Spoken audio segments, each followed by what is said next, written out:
ពួ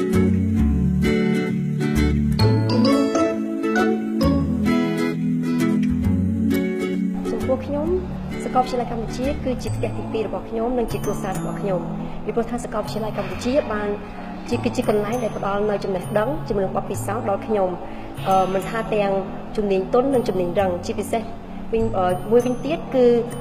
មិត្តភ័ក្តិរបស់ខ្ញុំសិស្សច្បងជាមួយនឹងសាស្ត្រាចារ្យដែលគាត់បើកចិត្តទូលាយក្នុងការចែករំលែកនិងការជួយខ្ញុំនៅចំណេះដឹងយោបល់ហើយនឹងចំណេះដឹងផ្សេងទៀតភាពកក់ក្ដៅដែលគាត់បានផ្ដល់ខ្ញុំជាមួយនឹងការលើកទឹកចិត្តធ្វើឲ្យខ្ញុំមានកម្លាំងហើយនឹងមានឆន្ទៈក្នុងការរៀនជារៀងរាល់ថ្ងៃ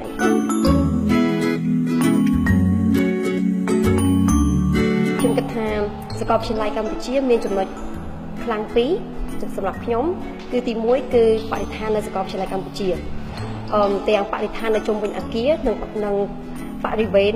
នៅក្នុងអគារបរិវេណក្រៅអគារគឺធំទូលាយនិងមានសោភ័ណភាពស្អាតដែលធ្វើឲ្យខ្ញុំមានមោទនភាពទៅលើសាកលវិទ្យាល័យរបស់ខ្ញុំផ្ទាល់ហើយមួយវិញទៀតគឺបរិស្ថាននៅក្នុងអគារគឺតែងតែស្អាតនិងមានអនាម័យជានិច្ចមួយវិញទៀតគឺបរិក្ខារគ្រប់គ្រាន់មានអ៊ីនធឺណិតឲ្យសិស្សទាំងអស់គ្នាក្នុងការអាច research អាចស្វែងយល់បន្ថែមក្រៅពីនៅក្នុងថ្នាក់ហើយនឹងមានបរិក្ខារដូចជាបន្ទប់និងកន្លែងសិក្សាជាច្រើនដើម្បីឲ្យសិស្សអាចផ្ដុំគ្នាជជែកគ្នាអំពីរឿងផ្សេង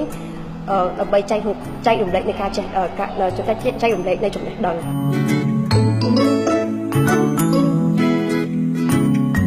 ជាកាប់ណាស់គឺខ្ញុំបានដំណឹងមកពីខាងសាលាហើយ scholarship នេះក៏បានខ្ញុំបានស្វែងយល់ខ្លួនឯងផងដែរហើយក៏មានឆន្ទៈនិងគោលបំណងច្បាស់លាស់ដែលនឹងដាក់ឲ្យបានជាប់ឲ្យបានជោគជ័យនៅក្នុងស្កលដើម្បីបានជាប់នៅអាហារូបករណ៍នេះអាហារូបករណ៍នេះគឺមាន3ជំហានទី1គឺចេញពីសាលារបស់បងប្អូនផ្ទាល់គឺសាកលវិទ្យាល័យកម្ពុជាដែលសូម letter of endorsement បន្ទាប់មកគឺយើងសូមទៅខាងសាលាដែលយើងចង់ទៅរៀនគឺគេហៅថា host university ដើម្បីទទួលបាន letter of acceptance ហើយជាជំហានចុងក្រោយគឺដាក់ពាក្យសុំទៅខាង share តាម online ស្ដាប់ទៅដូចជាងាយស្រួលប៉ុន្តែក្នុងការដែលខ្ញុំ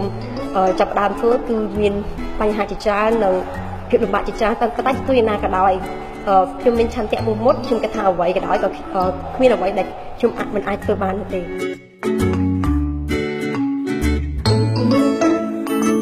សម្រាប់ខ្ញុំតគឺខ្ញុំចង់ជំរុញនិងលើកទឹកចិត្តទៅឲ្យមិត្តភ័ក្តិទាំងអស់គ្នាជាពិសេសគឺសិស្សដែលរៀននៅក្នុងសាកលវិទ្យាល័យកម្ពុជា